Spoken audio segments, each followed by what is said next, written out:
asalaamaaleykum chers internautes leen nuyu leen ziar di leen jox seen wàccuwaay bu baax a baax daal leen ak jàmm ci seen beneen numéro Foot Map Débrief ci seen page YouTube préférée Foot Map Analyse di wax lépp lu jëm ci mbirum football voilà sport sax la ñuy wax mais football principalement voilà di leen ziar bu baax a baax te waaw di leen yëgal ni vidéo bi dinañ ko commencé waxtaan bi ci 5 grands championnats yi on va parler des 5 grands championnats waaw buñ ci ak course au titre yi am fu nekk buñ ci paree après deuxième partie bi on parlera de la Ligue des champions wax si équipe yi war a def seen match retour yi joxe aussi suñu analyse ci match yooyu wax leen tamit bon lan lañ xalaat ne noonu la nar a mujjee leen jaar bu baax di jox parole bi kàddu bi sama frère bi toog Pape Malick mu sànni ci quelques cadeaux. Salut chers amis internautes, donc content de vous retrouver sur un nouveau numéro de votre émission Foot Map Débrief. Juste vous préciser que les choses se passent sur votre chaîne YouTube Foot Map Analyse. Donc comme ni ko sama frère waxee rek Pape Madior ñu ñëwaat ak yéen ci benn round-up général u 5 grands championnats yi avant ñuy basculer ci Ligue des champions bi nga xamante ne demi-finale yi aller jouer nañ ko semaine bi mardi ak mercredi donc Pape Madior ginnaaw bu ñu nuyoo suñu ami internet yoo pare ma delloo la kàddu gi su ko defee ñu dugg directement dans le vif du sujet. waaw sans plus tarder dañuy démarrer déjà ak championnat yi nga xamante ne yaa instant bi mois de suspense.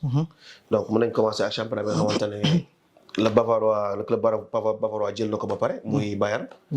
jël na ko haut la main déjà instant bi que li ñuy wax mooy ndax dina teg record de but bi mu bëgg a teg. parce que déjà teggi na record de but yi. dañuy xool fan la ko mën a yóbbu quoi. voilà ak Harry Kane instant bi ndax dina teggi record Lewandowski et tout ça. loolu la ñuy xool mais foofu moom championnat bi plié na ba pare.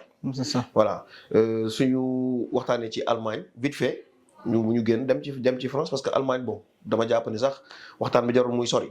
dama lay bàyyi rek nga sànni ci quelques kàddu après ñu xool yeneen championnat yi. non comme ni nga ko waxee rek foofu moom amul benn suspense parce que Bayern ni mu ko tàmm defee defaat na ko jël na championnat comme li nga wax rek lenn moom moo leen animé ci fin de saison bi foofu mooy comme li nga wax record de but yi nga xamante ne instant yi su ma jumul dem na ci 109 but ñu xool ñoom dañuy chercher naka lañ koy gën a étaler. donc loolu rek lañ fay am luñ fay taxaw seetlu mais leneen ci des moom amatul solo parce que championnat bi dee na ba pare. ñi ci topp les Dortmund ak les autres donc foofu moom championnat boobu li muy bëri kii sax bëriwul surprise. presque chaque jour donc c'est la même chose à part. de temps en temps comme Leverkusen du ko defee woon daaw kay bi ko Leverkusen defee woon ci saison bu remarquable maanaam ñu nekk invincible foofu moom très souvent donc c'est le Bayern donc qui mène la danse donc foofu amuñu lu bari lu ñu fay wax quoi. waaw xanaa am naa ci benn question bu la ci bëgg a poser. vu que ne instant bi Olise ak Harry Kane ñi ngi def benn saison bu garaaw ak seen coéquipier Luis Diaz. mais surtout ñoom ñaar. record d'assist ci benn saison. yaakaar naa instant bi Mkhitaryan moo ko yor. top ci Messi je pense 33 assist la suma juum. yaakaar nga ni Olise instant bii nii fii ak fin saison bi mën na ko battre. man Olise mi ma gis franchement je pense qu'il est parti pour battre ce record hein. Franchement il est parti parce que chaque match da ngay gis carrément ni muy impacté ci match bi directement par un but wala par une passe décisive donc loolu lu ko yomb la te li ñuy wax rek football sport boo xamante ne maanaam dafa ànd ak confiance. joueur bi bu xamee ne carrément maanaam mi ngi nekk ci digg na dem li muy def mën na ko il doute pas. te loolu dafa am importance ci carrière footballeur te man damaa jàpp ne Olise fa la toll ren jii nii donc amul lu mu capable je pense que mën na ko égaler ba dem ba romb ko sax parce que dese na leen lu mu gàtt Allemagne su ma juumul 3 wala 4 matchs foofu noonu. LDC bi nii dese na fa match bu ñu fàtte tamit final coupe aussi je pense. waaw seen coupe desal na ko tamit. je sais pas ndax dinañ ci boole coupe du monde bi wala. te coupe du monde bi day dem tamit si tout se passe bien. coupe du monde du ci bokk. dañuy xool rek genre en Europe. dans les compétitions européennes ak championnat. ah d'accord foofu kese la yem même su fekkee ne foofu kese la yem mooy li ma wax rek man Olise bi parce que déjà li ci écart bi bëreetul. actuellement mi ngi 28. 28 waaw ñoom ñu nekk ay 30 donc ay 5 passes. moo si yaakaar naa 32 wala 33. 33 ay 4-5 passes donc il peut le faire. yow Olise si benn match rek mën na def 2 à 3 passes décisives. surtout en Allemagne. waaw que l'on se dise la vérité. te Allemagne lay joué. Allemagne seen match bi ñu mujjee joué bi ñuy door 4-3 maanaam ñett ñooñu ngay wax na dugg 15 minutes lañ dugg pour faire basculer le. Luis Diaz moo démarré woon mais ñi si des ñoom démarré wuñu woon quoi. après moom moo génn ñoom ñu dugg. Musiala moo dugg. Harry Kane. Olise waaw si 15 minutes ñu duggal ci 3 bi donc remonter score bi nga xamante ne Mayence mi ngi leen kii su ma juum Mayence lañ amoon. donc franchement championnat boobu noonu Bayern moom mën na tëdd nelaw sax di ko jouer. c'est vrai donc man gëm naa ni Olise mën na ko def et depuis le début depuis bi ñuy wax ci record ba léegi man li ma gëm mooy Olise da koy def xanaa saison bi jeex. ma gis ne que ne def ko mais pour man lu mu dee dina égaler record bi. Ouais. Bon, assez parlé de la Bundesliga, je pense que mën nañ jàll ci championnat France. moom tamit bon je pense que suspense bi amatu fa. parce que même en ayant un match de retard sax dafa raw gars yi tellement que góob ma dinañ ko mën a dab quoi. c'est ça parce que Lens moo topp ci ginnaawam di ko def la course poursuite mais góob ma ni Lens auront les moyens pour. dab Paris déjà que je ne vois pas Paris flancher ci match yi ko dese nii. gisuma loolu quoi donc foofu moom jàpp naa ne balaa moo yàgg dinañ gis ne Paris jël na championnat bi parce que ñoom tamit bu ñu fàtte ñoom 34 journées la ñuy joué comme Allemagne. waaw te comme 34 journées la ñuy joué comme Allemagne yaakaar naa ñoom instant ñu ngi 30e journée wala 31e journée. te Bayern dafa am match pas Bayern maa ngi jum sax. Paris Saint-Germain dafa am match de retard te mu teewul moom moo raw poursuivant am. donc yaakaar naa ni ce sera très vite plié quoi. ce sera très vite plié. léegi yow foofu tamit li ma wax fee rek laa fay wax rek championnat boo xamante ne bëriwul surprise ñëpp xam ne chaque année le trophée donc il est promis au PSG. loolu moom ñëpp xam nañ ko donc leneen li am mooy nekk surprise mais li ñuy gis très souvent di ko gis déjà xaw ma ban équipe moo mujjee nekk champion comment dirais-je champion ci kaw Paris man dama koy sax fàtte. pour dire rek maanaam hégémonie bi nga xamante ne PSG moo ko am foofu noonu te loolu mooy continuer donc foofu tamit amuñu lu bari lu ñu fay wax juste rek pour dire que ne Lens mi ngi def une saison honorable mais donc club yi nekk foofu rek ñi nekk foofu yëpp non franchement tolluñ ci standing Paris ba war a mën a lutter ak moom pour le championnat juste rek di regretter franchement Marseille bi nga xamante ne je pense que ñoom wàcc nañ ci génn nañ ci top kii. je pense qu'ils sont 6e ah. waaw génn nañ top 4 bi. génn nañ ci top 4 bi ci biti. te foofu xaw ma 3 ñooy dem je sais pas xaw ma 4. waaw non 3 mooy dem direct je pense ak benn barrage. Marseille génn na foofu. donc Marseille saison bu compliqué parce que bu ñu fàtte tamit kenn Marseille joué na aussi ci LDC bi ren. joué na LDC donc ils n'ont pas pu se qualifier surtout si dernière journée bi. waaw la ñu kii 25e je pense que Sporting la xam Bodo Glimt moo ñëw jël 24e place bi donc globalement donc mën naa wax ne c'est une saison ratée de Marseille donc ils ont essayé de sauver leur saison en amenant Habib Beye su fekkee ne maanaam réussir def ko pour man moom il n'y est pour rien parce que c'est très compliqué nga andi coach ci mi saison bi pour mu essayer jéem a corriger rectifier les tirs dafay xaw a compliqué parce que bu ñu fàtte que ne c'est important pour que le coach su ñëwee maanaam mu teg les bases yi nga xamante ne par exemple moom mooy idéologie mais tout ça donc loolu du xaw a du yomb surtout nga fekk équipe boo xamante ne par exemple dafa xaw a na toll ci ay xat-xat suñ ko mënee waxee noonu donc loolu daal lañ fay xaw a regretter un tout petit peu mais li ci des moom je pense que mooy donc liñ fa yàgg gis donc foofu aussi tamit bariwul seddu bu ñu fay am. effectivement bon boo xoolee seen début saison doon nga am quelques espoirs ci ñoom. mais au fil du temps rek dem ngay gën a gis ni ça va être compliqué pour ñoom. te comme li nga wax désert bi déjà mu nga xam moom gëj nga sax jël 2e sa championnat. daaw moo la jël 2e ren donc nga am espoir yu bëri ci moom.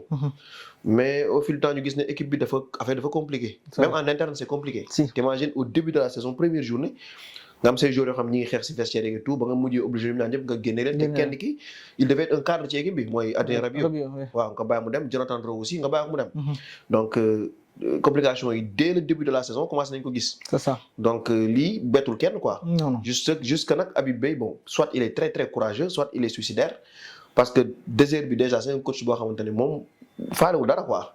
te kooku bu paree pour bàyyi foofu équipe bi dem ba pare d'accord ne grave jarul sax ngeen may fay. mais moom na dem rek. Ça veut dire que vraiment foofu y a beaucoup de complications en interne.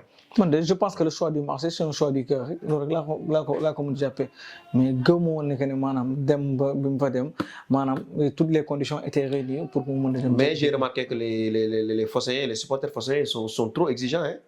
Ils sont trop exigeants. Da ngay yaakaar ne sax. Ils ont toujours été comme ça. C'est Habib Beye qui les a mis dans cette situation alors que lii la fi fekk. Ils ont toujours été comme ça ñoom. Franchement équipe la boo xamante ne comme li nga wax maanaam il y a toujours du bruit parce que supporters ils en demandent trop lay wax. non ren moom dafa ëpp. alors que ñoom fa dëgg yàlla bu waxantee dëgg rek ñoom seen standing tollul foofu. te loolu yàgg na biñ ko parce que maa ngi fàttaliku bi avant désert bi dem ñoom ñëpp dañu doon désert bi ñu bëri dañu doon désert bi out.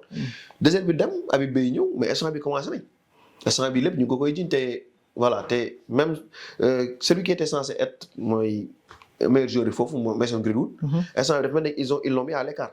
Ah bon? waaw ils l'ont mis à l'écart xaw ma mauvaise conduite la def wala la def mais déjà loolu moo lay prouver que li mu doon sànq il y a beaucoup de problèmes en interne. Ah bien sûr. Donc championnat moom chaque jour nañ jàpp ne buy démarrer à 70% teg nañ ko ci loxo Paris avant moo commencé.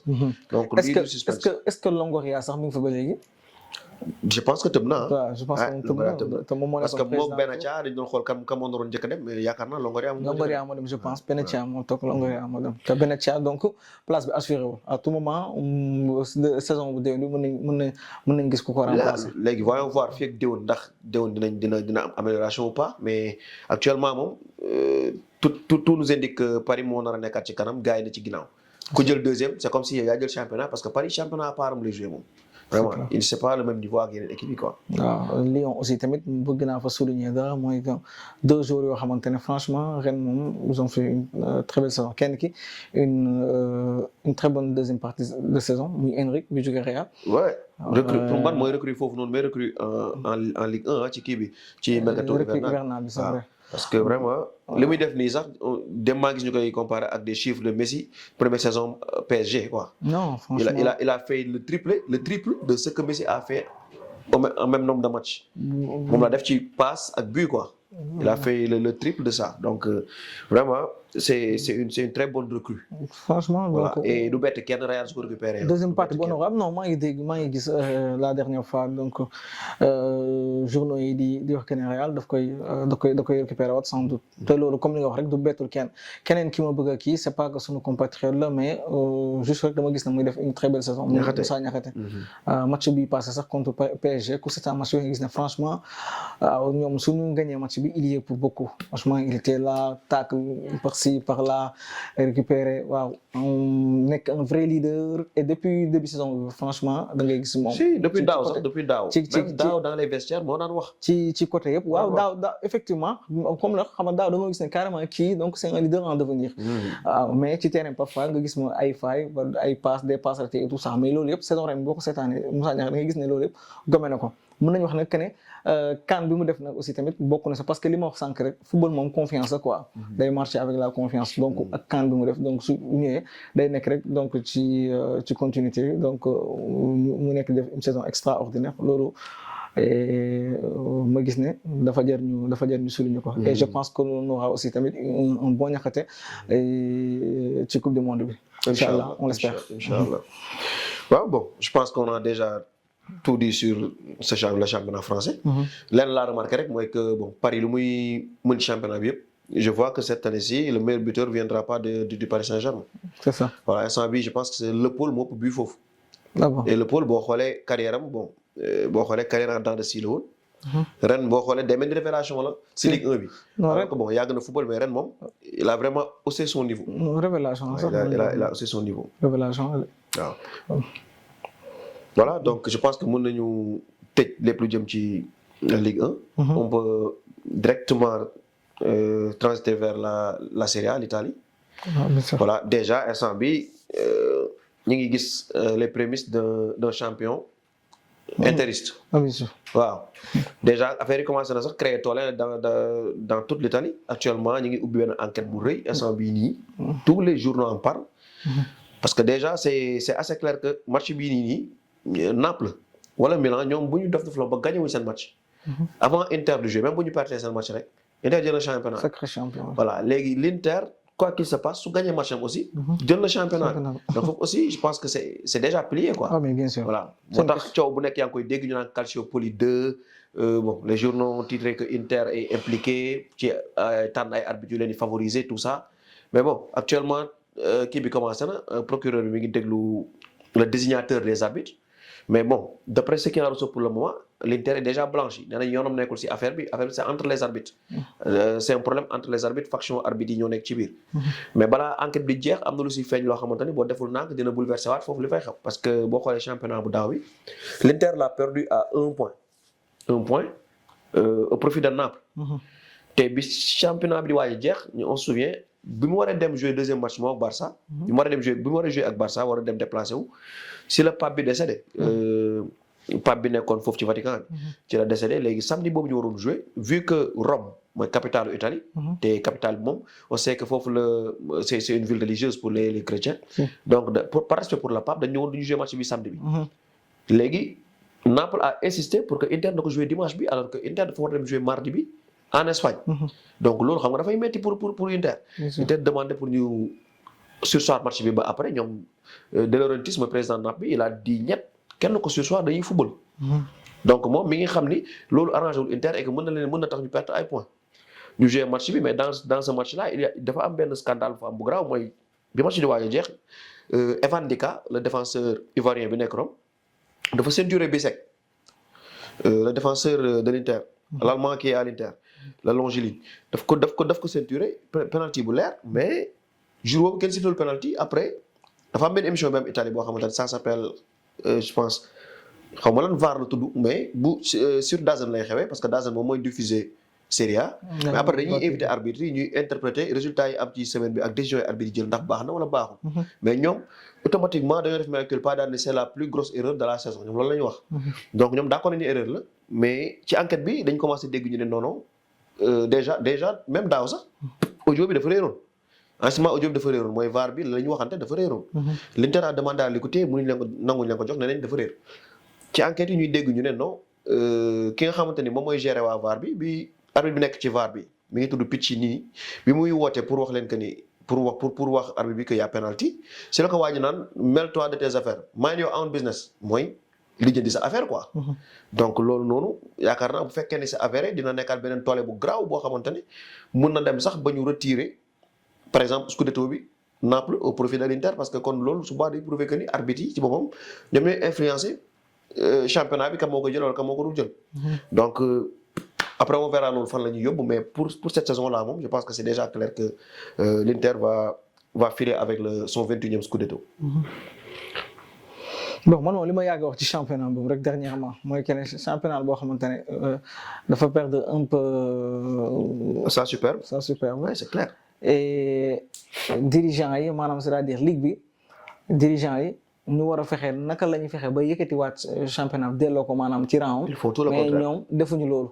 donc ñoom man li ma gis mooy maanaam ñoom ils font tout. comme ni ñu ko waxee ils font tout pour que championnat bi di continuer di régresser wala doo comprendre naka nga xam ne expliquer.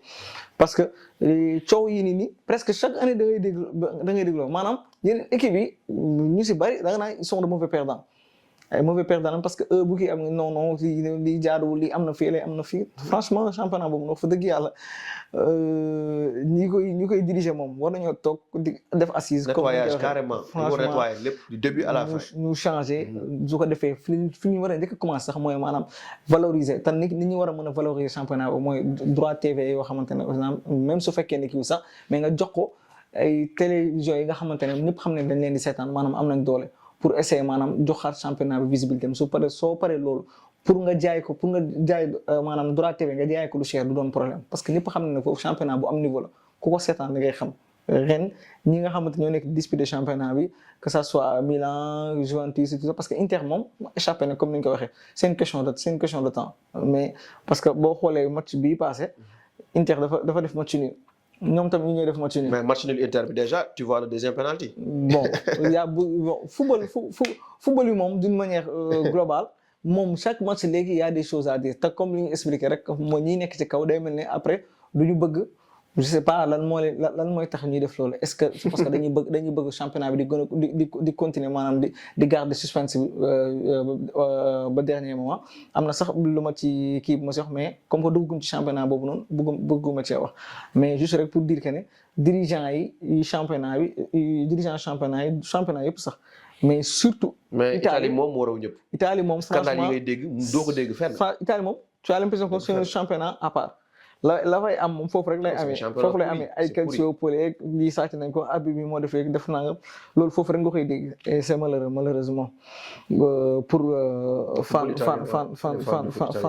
fan de football yi nga xamante ne maanaam Italie moom lañ yàgg seetaan mu yàgg leen a jox donc plaisir seetaan football donc foofu moom liñ fay wax bari loolu lañ fay wax mais quant à lu jëm ci championnat bi moom donc Inter moom ñëpp xam nañ ne carrément il a déjà donc remporté le Scudetto.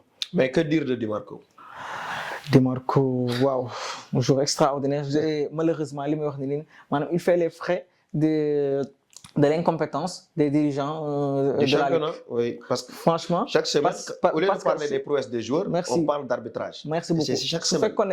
C'est déplorable. Joueurs yi nga xamantene manam ñi ngi nek di tok championnat te lool mom manam dañoo xamone manam joueur bu nekk ci championnat bi jour bu nekkee championnat bi yow ngay fexe ba jour bi maanaam ñu médiatiser ko ñu wax si moom loolu day relever championnat bi. mais comme je te dis à chaque fin de semaine on parle plus d'arbitrage que des faits des joueurs sur le terrain. Et c'est malheureux. Di Marco, oui c'est malheureux. Et Di Marco bu ñu wax ni Di Marco latéral piston tout ce que vous voulez am ay chiffres yoo xamante ne maanaam man damay wax sax est-ce que sax dina ko mën def. déjà il a battu le record d'assists en Serie A. est-ce que loolu dina ko mën defaat man déjà man loolu laay wax. est-ce que mën na defaat un piston qui bat le record d'assists en Serie A loolu reproduire ko du yomb. 16 17 passes comme 18 passes décisives sur une saison. mais waaw. avec 6 ou 7 buts. ay chiffres yu colossaux non franchement c'est extraordinaire Di Marco. Et malheureusement kenn du si wax. parce que li ñuy wax sànq rek. Quand on parle même des pistons pour moi, en Europe, c'est le meilleur latéral gauche cette année. C'est indéniable. Et c'est malheureux que l'Italie demul Coupe du Monde. Parce que demul Coupe du Monde, donc il y a des chiffres qui année civile. Mais malheureusement, donc l'Italie demul qui. Mais chiffres, c'est une continuité, c'est normal. Chiffres, rien qu'en club. Wow. Parce que le Coupe du Monde pour moi c'est relié à li am ci championnat benn ligne la rek quoi. Tant que nettoyé wuñu lii di am du bett kenn. Fédération bi moom moo ëmb lépp. fédération moo ëmb lépp donc ñoo nekk fii nekk fële donc loolu rek Italie comme li nga wax Italie dañoo war a toogaat def assise seen football maanaam le football interne football local Italie dañoo war a toog ñu def assise comme li nga wax maanaam ñu raxas ñu war a raxas yëpp parce que l'Italie dafa bari ay magu ay anciens joueurs fii ay anciens ay woon ñoo xam ne sax par exemple doon la mafia elle est impliquée influente juste rek dañoo influente d'une autre manière ñëw te dañuy yàq football bi il faut le dire dañuy yàq football bi malheureusement bon voilà bon assez parlé d'Italie aussi je pense que actuellement à la modeste on va aller vers l'Espagne wax ci foofu tamit bon je pense que c'est comme l'Italie rek je pense que ni koy waxee li des pour Barça yëkkati trophée kii bi bareetul non pas du tout bareetul bon des na 5 journées Barça mi ngi ci kaw avec 11 points d'avance sur le Real et loolu bu ñu ko waxee on voit mal naka la Barça mën a perdre championnat bi comme li ma wax fee donc peut-être que c'est une question de temps pour que Barça yëkkati titre mais on voit mal naka la mën a perdre championnat bi alors que 5 journées moo ci des mën a perdre 4 matchs ba Real war a mën a ñëwaat. déjà que le Real va de mal en pis. rien ne nous garantit que sax même Barça bu doon perdre que Real dina gagner ay match instant bi dara ñu ko garantir. seen match bii di ñëw nii bu fekkee ne Real dafa perdre bu fekkee Real gagné wul tout court bu fekkee Real gagné wul Barça gagné. Donc Barça day nekk sacré champion avant même le Classico donc loolu ça dit long donc fan de mbir yi fan la toll. En tout cas Barça a son destin en main moom si moom rek la des instant bii nii. su gagné benn match ñaari match je pense que c'est plié. Une équipe du Real qu'on a vu dernièrement mu joué ak Betis Séville donc mener Betis Séville 1-0 ba fin temps last occasion Betis Séville dugal donc but égalisateur yi match bi jeex et mënoo wax ne que ne hold up la parce que Real montré wuñu lu tax nga mën a wax ne Betis Séville hold up la def. Non, c'était mérité parce que durant tout le match on a vu le Betis forcer pour marquer un but. Vraiment musul arrière. Non. Tout le temps da doon insister jusque dans les dernières minutes ci la am li mu bëgg.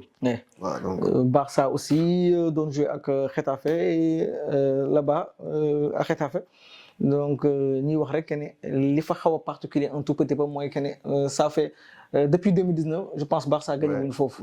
gagné wuñu foofu donc ñëpp xam ne Getafe équipe la bu métti football la doon des coups par-ci par-là franchement man damay wax sax que ne équipe bi moom dafa jox ci championnat bi mais nekkul équipe espagnole. parce que ñoom yoruñu dara attribut équipe espagnole mais Barça réussir na gagner foofu noonu sans la. mais man j'aime bien leur présence ci Liga bi parce que xamul tax.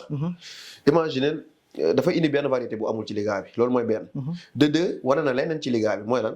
tu les vois actuellement je pense ils ont marqué combien de buts 28 buts ou 29 buts. donc ñoom ndaare bi kese la ñu ëppale but. ndaare bi kese la ñu ëppale but te xam ndaare bi la ñu ko ëppale. benn xaw ma nag ndax bii passé ndaare bi dugal ou pas. mais ñoom bii passé ñoom dugaluñu. donc bu dee ndaare bi dugal la tolloo nañ but. te pourtant ils sont 6e du championnat. loolu noonu ça en dit beaucoup. ça prouve que ni ñoom malgré que dugaluñu lu bari nekkuñ sax di dugal. mais défense bu baax bi ñu am ak jeu bu rigueur bi ñuy joué ça leur a permis ñu nekk ci kaw ñoo xamante ni ils ont marqué plus 30 buts de plus que ñoom wala 35 buts de plus que ñoom. mais avant dernière journée bi nii ñoom ñoo gagné naka lañ gagné ils ont gagné sans pour autant.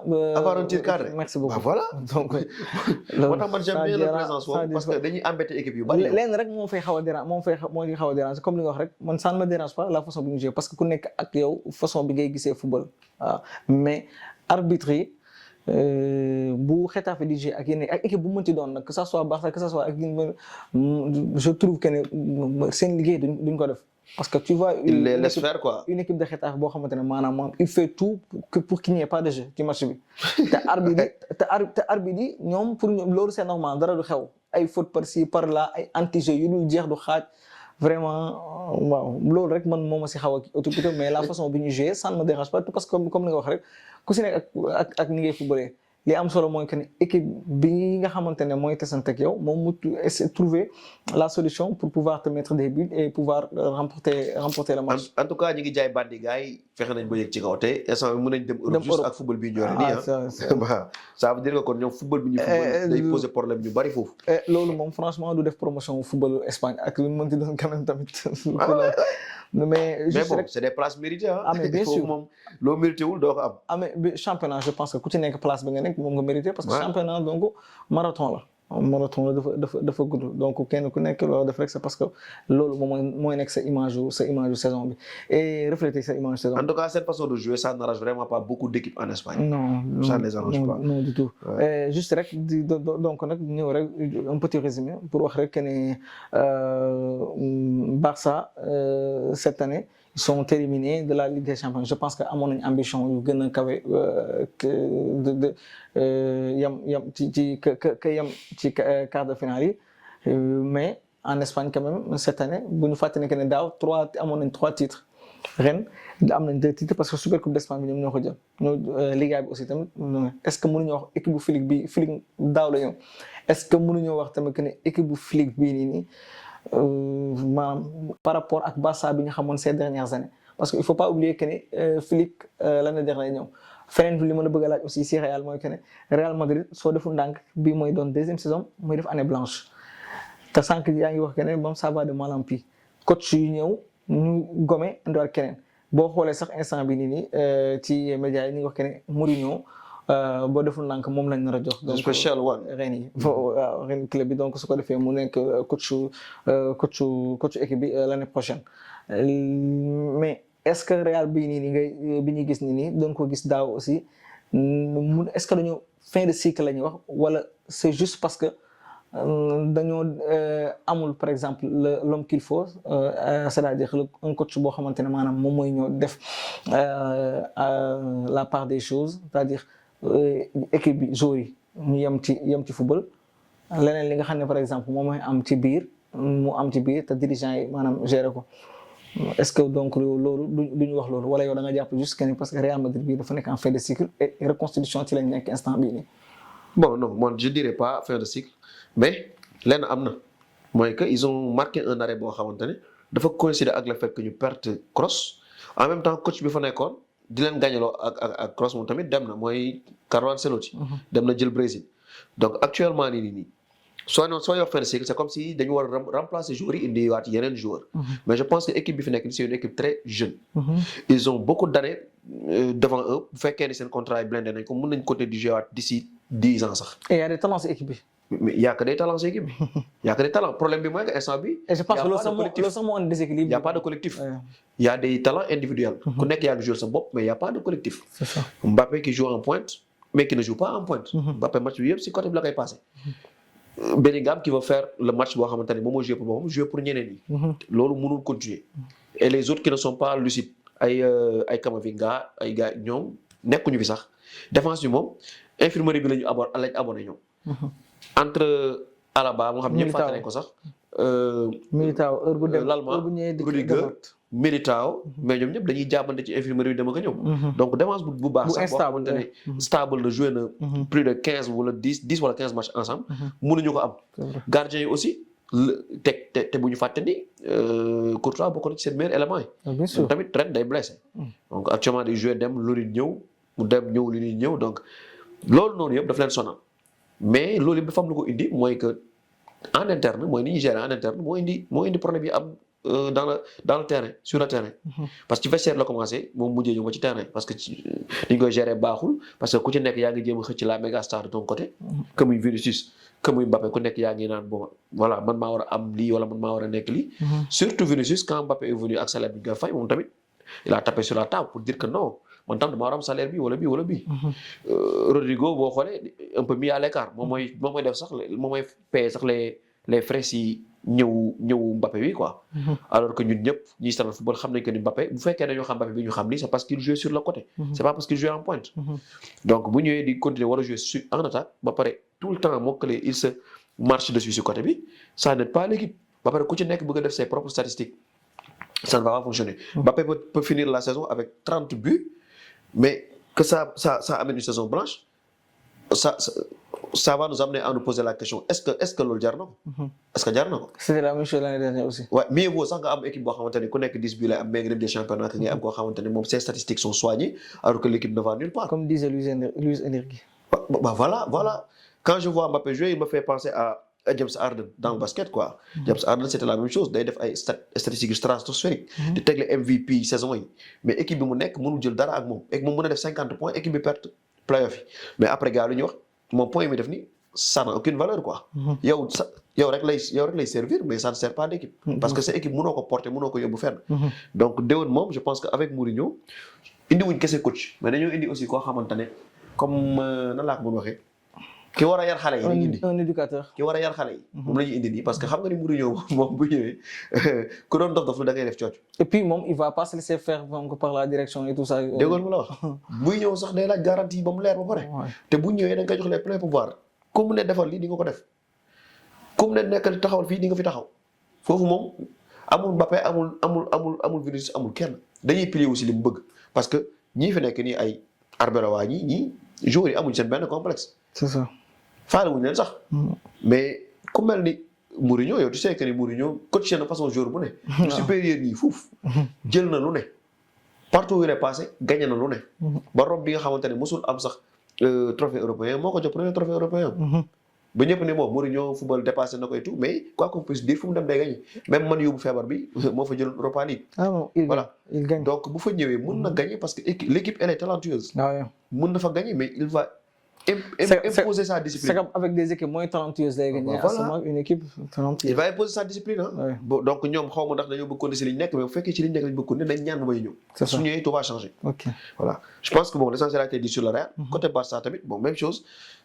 Flick c'est un très très bon coach. Jusque liñ koy ñëpp di blâmer tout le temps mooy sa ligne haute. Mais bon man mënu ma ko ci blâmer carrément parce que mooy def tamit sa réussite hein. C'est vrai. moo koy toogloo mais ça fait sa réussite. donc benn instant dafay. couteau à double tranchant. voilà day am revers de la médaille. revers de la médaille lépp mënul positif day am positif am négatif. léegi nag à l'équipe de voir ak moom naka la ñuy def pour gën a renforcer seen défense bi pour gën a wàññi ñu koy tuddee failles yi nekk ci ginnaaw pour gën a mën a dominer pour gagner seen match yi surtout en Ligue des Champions. En championnat il se gère mais en Ligue des Champions c'est un peu plus compliqué quoi. Pour boucler foofu même si côté mercato gis nañ que ne ces dernières saisons Barça mënu woon def un mercato mënuñu def un mercato tout court. parce que ak ñëpp xam ne ak règle yi nga xamante ne maanaam assez rigide yi nekk Liga donc empêché mu mën a présent ci comme ni mu waree ci espace mercato bi. est-ce que cette année-ci gis nga Barça def un bon mercato boo xamante ne maanaam dina permettre maanaam équipe bi mu am par exemple bon mën naa ko tuddee un coup de boost c'est-à-dire mu yëgalaat équipe bi si beneen niveau. Ah bon, avec les informations qui fusent, da ngay dégg ñu ni la bon yaakaar naa côté fair play financier bi ren dañuy clean quoi. dañuy équilibré. te bu ñu équilibré ça voudra dire que Barça pourra dépenser plus sur le marché. te fii nii yenn joueurs yi si tu les veux il faut dépenser beaucoup. donc bu fekkee ni loolu c'est avéré jàpp naa ni Barça du fu muy jëlee fonds yi pour dépenser ko pour indi ay joueurs loolu du ko manqué góob ni dina ko manqué quoi. mais bon on verra ndax loolu tamit c'est avéré ndax réellement ñoom instant bi génn nañ ci voilà ligne rouge bi ba nga xamante ne instant yi mën nañ def dépense yi ñu bëgg a def quoi. waaw reste à savoir quoi. Très bien. Bon parlons maintenant de la Premier League. fi nga xamante ne ñëpp demoon nañ ba jàpp ne am na équipe bu ko war jël na ko ba pare mais comme chaque année ñoom ñu koy defalee rek ñu ñëwaat bàyyi ba ñu dem ba si dernier virage bi ñu arrêté football bàyyi lépp di bàyyi bali di dugg seen force bi gënoon rëy mooy lan def ay clean sheet mënatuñoo clean sheet contre qui que ce soit mënuñoo dugal but dem nañ ba sax ñoom seen force li gënoon nekk seen force instant bi yaakaar naa mooy seen faiblesse mooy ñoom coup de pied arrêté naa dugal gars yi mais léegi ba leen gars yi dugal donc après loolu je vous dis que ñoom jëlaat nañ championnat bi tegaat ko ci digg table bi te ñoom ñoo ko yoroon seen loxo. c'est ça teg nañ ko ci digg table bi te City ñëw na ba ci table bi mu tam jël loxoom teg ci championnat bi. teg ko ci trophée bi ni leen kat comme que yéen amoo leen fula pour yóbbu trophée bi ñun dañ koy yóbbu. te boo dégloo joueur City nii wax dañ naan ñun instant bi amatuñu pour calculer Arsenal tout ce qu'on a à faire c'est de gagner tous nos matchs. donc ñoom s'ils arrivent à gagner tous leurs matchs mais c'est plié. Arsenal perd na championnat bi. donc xaw ma nag nga ko gisee mais je pense que c'est un très gros choc. ouais comme ñoom ni ñu ko taamu defee rek mais bii moom yaakaar naa moo si gën a garaaw quoi parce que ren moom ils avaient la voie tracée pour mun a dem. mais comme li ma la wax xaw ma c'est la peur de gagner xaw ma mais bi ñu demee ba si fin bi ils ont ralenti ils ne jouaient plus le même jeu rythme bi ñu doon teg mënatuñu ko teg parce que tamit ay nit lañ ah. continuer amul jeu bu structuré tout ce qu'ils veulent c'est faire des clean sheets gagne mais xoolal même en Ligue des Champions c'est ce qu'ils font contre Sporting tu gagnes 1-0 là-bas ñëw sa dëkk ils font combien 0-0 nga dem Atlético même chose Atlético jàpp la di la bëgg rey on va en parler dans la deuxième partie mais di la bëgg rey tu n'as rien fait tu n'as rien montré donc man gis naa ne que lii ñu commencé nii moom la ñu nar a continuer malheureusement pétard championnat bi au bénéfice de Pep Guardiola et ses hommes malheureusement. bon man moom li may résumer championnat boobu noonu mooy donc c'est une bataille mentale une bataille psychologique qui est en train de gagner le Manchester City parce que boo xoolee sax ba démb la bërki démb yaa ngi gis Haaland mi ngi dugal benn kii di tooñ. mais mi ngi leen di tansé. di tooñ Arsenal. naan booy seetaan Arsenal da ngay yaakaar ni sax football dafa ennuyeux. loolu la bind. pour man daal di def ci kii am ordinateur mu lay wan mi-temps wu match Paris ak Bayern. waaw maanaam boobu match kii moo doon daw match Paris Bayern moo doon daw effectivement waaw moo doon seetaan mi-temps mu dugal loolu. pour li ma fay wax rek maanaam loolu pour man c'est de bonne guerre. c'est-à-dire dañu bëgg a dugg vraiment ci. merci beaucoup ci boppu jour yi et je pense que arrivé nañ donc à leur fin parce que boo xoolee depuis ñu gagné coupe ba si nga commencé gis Arsenal nag gën a non boobu sax commencé woon nañ di montrer les prémices donc de cette fébrilité mais dafa gën a nag dafa gën a feeñ. depuis ñu perdre finale boobu noonu nag au profit de Manchester City et comme ni nga ko waxee rek instant bii passé City jéewul parce que dafa amoon match coupe donc Arsenal joué ne gagné à 3 points déjà ni mu gagné rek da lay retaan parce que Arsenal mooy équipe bi nga xamante ne da nga koy seetaan muy joué da nga naan équipe bi lan li muy football lan la benn bii lañ fa am benn dóor lañ fa am mooy. exploit individuel la essai la waaw mais mi-temps boo xoolee seen expected goals. xam nga ñaata la woon 0,8. non 0,8 kon loolu day jege 1. 0,08 non mais c'est extraordinaire quoi. 0,08 maanaam. mais loolu l'équipe n'a quasiment pas attaqué maanaam de toute la mi-temps équipe bi attaqué wul mais loolu naka nga mën a comprendre si équipe buy jouer football te yow équipe boobu moom la ñu wax ne ci première partie saison moom moo nekkoon meilleure équipe d'Europe. mais yow c'est que nag Europe tamit dañoo gaaw a wax loolu franchement da ngay tegal ngeen jël ci rek c'était Liverpool lañ doon wax loolu effectivement. pour meilleure équipe d'Europe da ngay baax championnat ren jii nii bi nga ko waxee ñu Arsenal laa ne attends Arsenal ni def très attention man loolu ñi may gis ñu koy wax ñëpp heure bu ñu ko waxee équipe bi ñu koy wax après moom mooy doon day doon nooy neexu gars yi du del dara wala du kii dara wala bu jëlee daanaka saison bi il suffit na dem Ligue des Champions nga jël numéro 1 ci kaw rek tête de kii bi première partie saison voilà après ñu ni non pour man moment boobu noonu les équipes sont en train de se chercher et tout ça il y a beaucoup de facteurs yoo xamante ne ñooy entrer en jeu pour mais deuxième partie saison franchement ci le championnat du saison bi ci lay commencé tout court. loolu donc amateur football yi xam na ko ñu yàgg seetaan football les connaisseurs ils savent de quoi je parle léegi Arsenal équipe bi mu tasal bi passé ba door ko 1-0 man jàppatuma sax équipe parce que franchement sooy leen di seetaan ñoom yow doo jël benn plaisir si liggéey yow da nga naan sax est-ce que football nga nekk di seetaan nii une équipe boo xamante ne maanaam ailier doo xam ba xam duñ def sax rôle ailier déjà duñ def benn rôle parce que ñu dara léegi la ñuy def xanaa comme rôle ailier essayer d'obtenir des corners. mais bi Saka dina tanewaat comme ñëw na. mais Saka ñëpp xam ne ren jii nii maanaam déjà moom il a pas été épargné par les blessures. donc moom mënoo xaar si moom mu ñëw par exemple entre le niveau bi nga xam ne moom la ñu xaar si moom te man comme li may wax rek Arteta bii nii soo xoolee maanaam Arsenal lan li doon def Arsenal mooy côté droite boobu ngay wax bi Saka nekk Ben White Odegaard Saka. le trio boobu noonu maanaam ñoo doon gagné match yi dañ doon seetaan match yi tu prenais du plaisir parce que nga xam ne carrément li ñuy def c'est cohérent combiné bu baax sax combiné kenn équipe yi ñu tasanteel kenn mënu leen a fat mais Arteta ñëw yàq lépp yow man j'ai l'impression que ne Arteta maanaam moom mooy second coach bi Nicolas Jover la mooy seen coach coup de pied arrêté moom mooy le titulaire quoi parce que man kooku laa loolu rek laa ma gis maanaam lii mooy tactique Arsenal lenn la coup de pied arrêté marqué li des leen la maanaam c'est de taxaw si ginnaaw défendre ba pare teg intensité te comme li nga wax sànq rek intensité boobu noonu ñii ay joueurs ay nit lañ duñu dara duñu ay machine mënul continuer ñëpp xamoon ne carrément que ne deuxième partie saison bi fii lay mujjee donc di nga gis un coup de mou donc de la part des joueurs et loolu su fekkee ne équipe bi par exemple amuloon par exemple benn base bu solide ba mu doon appuyé wu mais fii lay mujjee comme li nga wax sànq rek duñu dem ci seen match donc LDC parce que donc war na nekk sujet suñu ci deuxième partie bi mais ku seetaan match bi tamit donc ay retaan da lay jàpp quoi donc contraste total ak match bi nga xamante ne moom lañ njëkk a gis ci mardi bi. mais loolu c'était prévisible vraiment te tamit ñu fay City c'est pas un très grand City mais c'est ça qui est extraordinaire quand c'est un grand City ñëpp xam ne kon Arsenal bii du gis sax City. non si c'était un grand City dès le début lay jël premier. C'est pas un grand City. Tu n'as pas Liverpool. Tu n'as pas Chelsea. Tu n'as c'est vrai qu'en deuxième partie de saison ils ont engrangé beaucoup de points. Mais normal. Mais problème bi mooy ñeeb fekkoon maintenir nañ seen rythme City lu mu engrangé point du leen dab. mais ñoom dañoo bàyyi mu daanu. léegi yow soo bàyyi mu daanu City ñëw di commencé am stabilité défense bi commencé baax muy gagné ay match am mais day jël confiance. waa ji ma ne la taseeg yow dóor la ba pare di la saboté. ma ne Arsenal.